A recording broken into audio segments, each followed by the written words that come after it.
ইতিহাসের শ্রেষ্ঠ মানুষ হজরত মুহাম্মদ সাল্লাল্লাহু আলাইহি ওয়াসাল্লামের জীবন যদি না জানি তবে আমাদের জীবন কখনোই আলোর পথে চলতে পারবে না।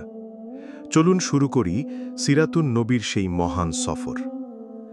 রাসূলুল্লাহ সাল্লাল্লাহু আলাইহি ওয়াসাল্লামের জীবন হচ্ছে মানবজাতির জন্য সর্বোত্তম আদর্শ। সূরা আহজাব আয়াত ২১। তিনি কেমন ছেলে ছিলেন, কেমন স্বামী ছিলেন, কেমন নেতা, কেমন বন্ধু, এসব জানলে আমরা জীবন গড়ার সঠিক পথ পাই। সিরাহ আমাদের শিখায় কিভাবে ধৈর্য ধরা যায় দুঃখে, কিভাবে বিজয় অর্জন করতে হয় সংগ্রামের মাধ্যমে, কিভাবে দাওয়াত দিতে হয়, কিভাবে চরিত্র গড়া যায়।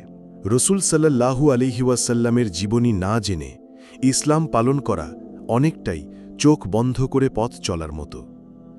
এই সিরিজে থেকে যাবেন না পিছনে, কারণ সামনে অপেক্ষা করছে এমন এক আলো যা বদলে দিতে পারে আপনার জীবনকে।